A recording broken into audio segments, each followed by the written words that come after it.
Don't worry, we'll talk about what this is. It's something that truly sets Aventon apart in the market. Our first test will be throttle only. Even though this bike doesn't come with one, I think this might be the smoothest auto shifting, at least derailleur system that I've tested. Let's see how smart this bike really is. I'm going to do throttle only, and I'm going to leave it in auto shifting. This is the Aventon Level 4 ADV. It's Aventon's first commuter e-bike, over $2,000. Heck, it's their first mid-drive outside of their electric mountain bikes, and it's got premium features to match, like automatic and electronic shifting.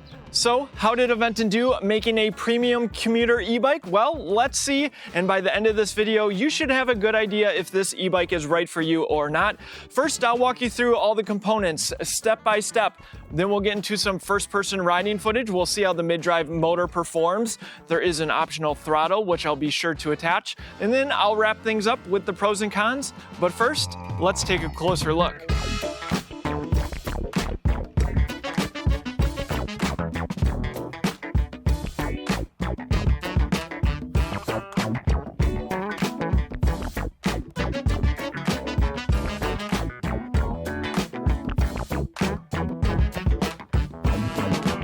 At the heart of the Aventon Level 4 ADV, not to be confused with the Rec, that's their more affordable hub drive offering, is this mid-drive motor. It's called Aventon's Ultro S motor. It packs 750 watts of power, 100 Newton meters of torque, and yes, it is throttle compatible. Mid-drives usually mean a higher price. Current pricing is $27.99 on the Aventon Level 4 ADV, though you can check current pricing and help support the channel for free if you're buying from Aventon. Simply use our link down in the description or scan the QR code on your screen now. Thank you so much for your support, but one of the great things about Aventon is they have over 1,800 dealers across the United States, so there's a good chance that you live by one. And don't worry, you can still support the channel if you buy in store. Simply email me your receipt, ryan@ebikeescape.com. The bike is offered in 2 different sizes and 2 different frame options, step through and high step. You know me, I always recommend the step through for increased accessibility, and the sizes accommodate riders all the way down to 4'11" up to 6'7". Yes, they added an XL size, which is rare. This is the size large, and I'm 6 feet tall with a 32-inch inseam, and my wife is 5'5". She still fits. The step through is offered in this matte black or haze, which I really like. The high step, matte black or camouflage. It weighs in at 61 pounds, has a 300-pound payload capacity. With that, let's jump into the rest of the components. There's Tektro hydraulic disc brakes paired with 180mm rotors front and rear, and don't worry, we'll talk about what this is. It's something that truly sets Aventon apart in the market. The tires come from Kenda, 27.5 by 2.2 inches wide, reflective sidewall, street tread, and worth noting, it's a Presta valve, so make sure you have a compatible pump. Both of the pumps we sell at shop.ebikeescape.com work with Schrader or Presta. The front wheel attaches with a through axle. You get full coverage plastic fenders front and rear. The suspension front fork comes from Zoom, 100 millimeters of travel. Preload adjustment on the left. Lockout on the right. You also get a suspension seat post and Aventon's commuter style saddle. Note the seat post adjustment is not quick release. The front light runs off the main battery, and there's rear lights, nice cable management, matching brake levers, locking ergonomic rubber grips, and on the right side, electronic shifting, just up and down, it's that easy. The handlebars have a slight swoop to them. You get an adjustable stem, so you can bring the handlebars closer to you if you want a more upright riding position. This is Aventon's new 5-button control and new center-mounted display. Power button in the center. You can turn the lights on by holding pedal assist up. You have turn signals. You can engage walk mode by holding pedal assist down. There's also a hold mode when you hold pedal assist down and release. I literally can't move this bike backwards. Then the other 2 buttons are going to be your pedal assist up and down. On the top left, you have current time. In the top middle, it tells you what gear you're in, which is cool. And then the M stands for manual shifting. If you have it on automatic, that will be an A. Battery capacity in the top right. Speed front and center. There's bars on the left and right for motor and rider power respectively. Below that, you have the pedal assist, off, auto, Eco, Sport, Turbo. At the bottom, you have odometer and estimated range, which does change depending on your pedal assist level. Hit the power button to cycle through additional information. Over to rider power and rider torque. I love that it continues to show your pedal assist level. Next, motor power and motor torque, speed and cadence, odometer time and odometer distance, trip time and trip distance, odometer max speed and trip max speed, and back to the home screen. To get into the advanced settings, hold pedal assist up and down at the same time. First, we have Connect App. We'll come back to that. There's Connection. Battery lock. This is how you unlock the battery. Hit the power button to unlock it. Next is Bike Lock. What happens here is there's a pin that goes into the rear wheel, and now there's no way I could ride away with the bike. You can clear your trip, set a password, and you use the pedal assist up and down and turn signals to do this. Next is display unit, auto power off time, screen brightness, you can max it out or set it to auto. Auto shift, you can turn that on. In cadence, this is where you set your preferred cadence, so it will auto shift around that to optimize for the selected cadence. Next is torque limit, you can limit the amount of torque. Air history, and finally system info. Beneath the display is a USB-C port. Let's dive into the Aventon app. So on the display, I'll go to Connect App. Under the Me tab of the Aventon app, I'll select Pair. I'll scan the QR code. We'll call it the e-bike Escape Level 4 ADV. Hit Pair. It's going to prompt me to register my bike. I'll tap Submit. Now if I go to my Level 4 ADV, I can activate the IoT service. It's free for 1 year, allows you to track where your bike is, and then it's only $20 a year after that. It's great peace of mind. I'll accept the terms. And the first pop-up, this is the important one. If you do nothing else within the Aventon app, make sure your bike is up to date. So we'll do this before our first-person riding footage. So here you have quick access to some features, power. You can lock your bike, turn the lights on and off, and I can view my recent rides. I've been riding Aventons a lot lately, but where you want to spend some time is in settings. So first you have the display customizations. Next is Ride Assist. This is the one I encourage you to play around with too. So if I tap Ride Tune, so I can customize the max torque, the assistance, and pedal response in each pedal assist level. You can see some curves at the bottom for experience, assistance, and pedal response. So I'm going to leave these set to the factory settings, except I'm going to turn turbo all the way up. We'll apply it to my e-bike. Next, we have Uphill Start Assist. You can turn that on. Basically, what it does is it gives you an additional amount of power to get started and then reverts back to the standard pedal assist level that you're using. You can change the speed limit from a Class 1 e-bike up to a Class 3 e-bike, 28 mile per hour top speed. In shifting and drivetrain, this is your electronic shifting settings. You can also do some calibrations in here. Then we have security and anti-theft. You can track your bike and see exactly where it is thanks to that data plan. You can turn the alarm on and off. You can auto lock the bike so the wheel is locked when you turn the bike off. I really like that feature so you don't have to remember to lock your bike. Though depending on where you live, you might also want to use another lock. There's security verification, unusual activity detection. This will send a notification to your phone if someone is messing around with your bike. You can turn the sensitivity down or up. Let's talk about geofencing. In here, I can restrict different zones where I don't want this bike to be ridden, but perhaps more importantly, you can allow certain areas. So if I tap edit here, maybe I just want a giant perimeter around Bentonville where I live, so then the bike just can't be used outside of that. And finally, there's a bike sharing. So if multiple people ride this bike, you can add a member. Under system and maintenance, you can view battery information, how many charge cycles.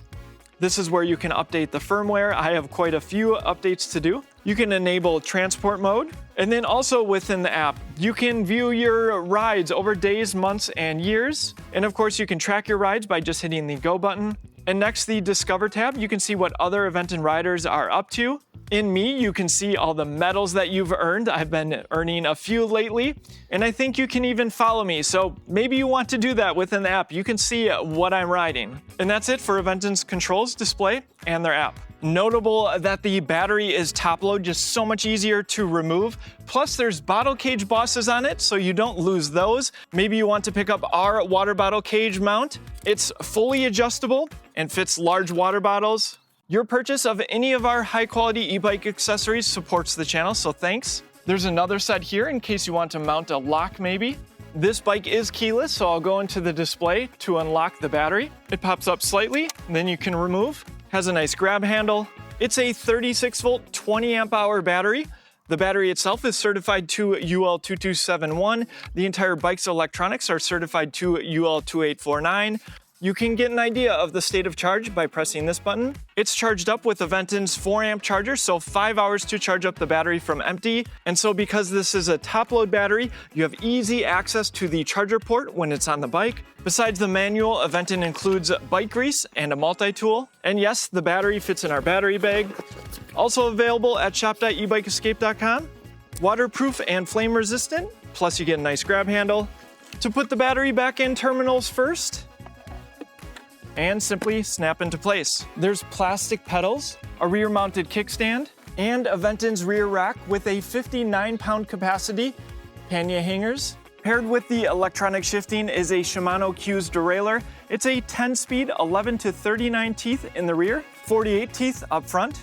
This is Aventon's ACU that makes the bike smart. Internal cable routing, a cutout here on the frame because Europe is getting a belt drive version. I hope that makes it here to the United States. And if you're wondering what this is the McGeen e-puller mechanism that actuates the derailleur, and it's indexed specifically for the Shimano Q's derailleur. Let's go on a ride and see how the bike performs. Our first test will be throttle only. Even though this bike doesn't come with one, I'll throw a link down in the description in case you want to pick up one for your level 4 ADV. I took this one off my level 4 rec and it works. Plug and play into the display. I have the motor power up on my screen. Here we go, 3, 2, 1, throttle only. All right, and it looks like it trailed off at 10 miles an hour. Let's shift up here. 12, 13, getting around 300 watts, climbing a slight hill. I'm in 5th gear, still going 14. It's going to 6th gear. Now getting closer to 500 watts. Let's go into 7th gear. And getting close to 20 miles an hour. Going down a slight hill now. Let's go into 8th gear. There's 20, and the motor did trail off there.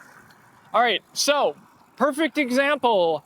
If you haven't already, make sure you watch our level 4 rack review as well, because you'll see a difference with the throttle. A mid-drive with a throttle is a completely different experience because you want to start with a low gear because you don't want to put undue stress on your drivetrain just hammering the throttle in a high gear. I'll start in 8th gear just so we can see, but don't try this at home. And actually it ramps in the motor power really nicely, but because you start in a higher gear, it's slow to get started. And now getting closer to 600 watts. So there you have a better idea, getting up to 20, but again, in a higher gear. And I'm very curious how this throttle will perform on our hill climb test. So unquestionably, the throttle experience on a hub drive bike, any hub drive bike, is going to be better than on a mid-drive. And the reason is because the power delivery with a mid-drive is through the chain and the gears, and that introduces complexities compared to a rear hub motor where you can just hit the throttle and the motor is completely independent of what the chain and the gears and everything is doing. But having a throttle offered on a mid-drive is nice. You don't always get that. But one thing worth mentioning from an accessibility perspective, with the mid-drive motor, you have a little bit control over what the motor is doing when you're hitting the throttle, because you can just be in a lower gear and that gear ratio is going to max out in the lowest gear. So you're literally only going to go 10 miles an hour on throttle alone. Some people might like that. Let's get into the various pedal assist levels. I'm going to start in Eco and then we'll save auto pedal assist level for after turbo and also auto shifting. We'll test that out separately. All right, here we go. Eco, first gear, and just getting 70 watts. It started at 100 or so, but just a really low amount of power in Eco. Now remember, this is using a torque sensor, so this mid-drive motor is sensing what I'm doing. The more power I put into my legs, the more power I'll get from the motor, but it will be easier in a higher gear. So let's shift up into third gear here. The shifting is so smooth. I just love that you just hit a button and you know that you're going to get into the gear you want. No worrying about being in between a gear like you can on a traditional shifter and derailleur. All right, so third gear, 9 miles an hour and a little bit more. I got over 200 watts. Let's shift up to fourth gear. All right, so now I'm able to go at a moderate cadence, 13 miles an hour. And then let's go into sixth gear here. Remember, that's a 10. All right, now working my legs a little bit more, 15 miles an hour, getting around 250 watts. And let's see if we can hit 20. All right, there's 20 miles an hour. I mean, my legs would be burning after a while, but not too bad. All right, stepping up to sport, I'm going to shift down. We'll kind of see what the cruising speed is. Fourth gear here, so a little bit faster, 12 miles an hour, just over 100 watts there for a second. So a little bit more power from my legs. We have some wind here though. There's 14 miles an hour, not too bad. Let's shift up to fifth gear. So I'd say not too bad to cruise at 14, 15 miles an hour. Let's shift up to seventh gear. A little bit more leg power here now. There's 20. There we go, 500 watts, 22 miles an hour. All right, turbo. I can already tell I'm getting more power because I was jumping between 200 and 300 watts when I was getting started there. Cruising at 14 miles an hour. Let's shift up though to sixth gear. So more responsive, not surprisingly, giving me more power more easily. And in sixth gear, pretty easy to cruise at 16, 17 miles an hour. Let's go into seventh gear, 18. All right, and just a little bit more leg power. Yeah, 700 watts. And we are climbing in speed. 22, very doable. So yeah, into the 20s. 24, very easy. Spinning my legs nice and easy. So let's see. A little bit more power there, closer to 800 watts. 26. Shift up to ninth gear. There's 27. And the Aventon display is reading 28. So I would say pretty effortless, mid-20s. You do need to work for 28. Yeah, and I can just tell the motor's not giving me as much power right when I hit 27. But I am seeing the 750 watts of peak power. And in a lower gear, if I give it one hard pedal stroke, I am seeing the 750 watts on the screen. All right, let's go into auto pedal assist level. Not to be confused with auto shifting just yet. And the estimated range from the bike, if you trust their estimate, was between eco and sport. So maybe they're guessing that's what your average power is going to be, somewhere between what eco and sport gives you. All right, cruising nice and easy. 12, 13 miles an hour, just shy of 100 watts. So I would say maybe getting a little bit more power in auto than eco. Let's shift up though, sixth gear. All right, moderate amount of power, 16, 17, and more leg power. There's seventh gear. All right, so I think it's easier to hit in the 20s than it was in eco. So it's giving you a wide range, not giving you the max power of turbo, of course, but still allowing you to hit into the 20s without a ton of effort. Let's see what the max power is. And yeah, still able, 770 watts in auto. So it's there for you to test out if you want it. Let's turn on auto shifting. All right, I have my cadence set to 65. That's where I have liked it on other auto shifting bikes, 65, 70 maybe. And I can already feel it shifting around me.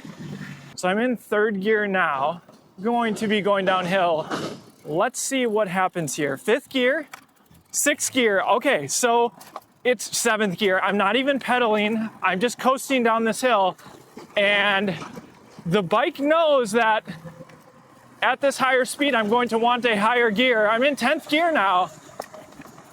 So I can start pedaling and yeah, not spinning my legs like I would be if I just didn't shift. All right, coming to the top of the hill. Now it's shifting down. There's 8th gear. I think this might be the smoothest auto shifting, at least derailleur system that I've tested. I mean, I kind of guessed that because when I was just manually shifting, the shifts were very nice and smooth. All right, I've come to the bottom of the hill. I have not shifted, and I was in 10th gear. Now it's going down to 7th, 6th. So they are definitely using speed to help determine what gear you want to be in. All right, I have it in turbo. I'm going to override this and put it in first gear. All right, there we go. Now we're shifting. Third gear, fourth gear. It is very smooth. Of course, you can still feel it in your pedals for a split second when it shifts, just as if you were doing it yourself. And there's 8th gear, and we're going at 17 miles an hour. And if I put in more power, there we go, it just shifted. And there's 10th gear. So the thing about auto shifting, at least in my experience, has been that sometimes it doesn't shift down as fast. So let's go into eco here. And we're in 9th gear now. So it already started going down. There's 8th, 6th gear. So the thing is, if I just stop, I'm in 5th gear, which maybe isn't a terrible gear to start, but some people, and especially how easy shifting is on this, you might want to be in a lower gear than that. So I feel like auto shifting is awesome going up, but on the way down, it's just not as fast, and perhaps that's not surprising. The bike doesn't know exactly what you're doing, whether you're just slowing down or coming to a stop sign. So that's where you can just manually override temporarily the auto shifting. So let's say that I'm going to stop up here. I'm just going to downshift. All right, and I got it down to 3rd gear, and now when I start pedaling, in turbo still, it's going to shift me up. All right, and I'm curious one more time. Let's get up to a higher speed, and then I'm just going to come to a pretty fast stop here, and we'll see what gear I'm in. See there, it went down into 9th gear. Anyway, that is automatic shifting. It's there if you want it. If you don't want to think about shifting, it's a cool feature, and yeah, it's just really smooth. But let's get into our hill climb test and see how this bike performs. All right, let's see how smart this bike really is. I'm going to do throttle only, and I'm going to leave it in auto shifting. We're in 1st gear now. There's 2nd, 3rd gear, 4th gear, 5th, 6th, and hill is starting now. The hill looks so much smaller on the GoPro. We'll put the specs on the screen. All right, there's 11 miles an hour. 4th gear. It's appropriately shifting me down. There's 3rd gear, getting a solid 575 watts out of the motor. 7 miles an hour. 8. All right, that actually worked surprisingly well. But you can watch our throttle only hill climb test on the level 4 rec. I want to talk a little bit about comfort on this bike. The suspension seat post definitely adds some, though it's basic. Also, the seat definitely, like the rec, leans into commuter vibes. You're not getting a whole lot of comfort out of it. Feels pretty hard, and we made it to the top of the hill. Not bad for a mid-drive on throttle alone up a huge hill. All right, and these brakes, Tektro hydraulic disc brakes, perform really well. I'm going 28 miles an hour. And yeah, able to lock up the rear tire. No complaints. They are reliable. I have never had to bleed them over my many years of reviewing electric bikes with Tektro hydraulic disc brakes on them. So the question is, going up this hill while pedaling, will you want that throttle? Let's find out. All right, eco. And I might need to override the gears as well. We'll see. But I'm in 4th gear now. All right, this is where I'd want to, oh, it did shift me down, 3rd gear. Let's see if it goes all the way down to 1st gear. There's 2nd. And there we go, 1st gear. That's not too bad. Maybe slightly more delayed than I would do it myself. I could make it up the hill in 1st gear going 5 miles an hour. Legs aren't working a ton, but I'm going pretty slow.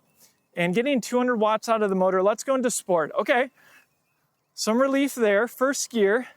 Now getting closer to 300 watts, but I imagine most people are going to want more assist. So let's go into turbo. Okay, wow. I saw 600 watts there very easily, and it's already shifted me up to 3rd gear. Let's go back down to 2nd. I could spin my legs nice and easy and go up this hill at 7, 8 miles an hour, which is what it was doing on throttle alone. And if I shift down to 1st gear, even easier, and still getting 400 watts out of the motor, so not bad. Sometimes with these mid-drives and torque sensors, it's just harder to get enough power from the motor, but turbo really ramps it in. So while you're not cruising as maybe fast as you would on a cadence sensor electric bike, it still provides a good amount of power, and especially for who this bike is really marketed at, I think it will be plenty. All right, with that, let's get into the pros and cons of the Aventon Level 4 ADV. Since Aventon is a brand offered both online and in store, it's not really surprising they're offering a mid-drive commuter for those who wouldn't be caught dead riding a hub drive bike. After all, many e-bikes you see in bike shops are indeed mid-drives. The Level 4 ADV is a fantastic alternative for those considering mid-drives from brands like Specialized. Plus, there's still that optional throttle, which is something you won't find on many mid-drive e-bikes. At $27.99, you're certainly paying a premium, not just for the mid-drive motor, but also for the electronic auto shifting. If you're new to e-bikes and your goal is to just get a boosted ride, you should definitely check out the Level 4 Rec.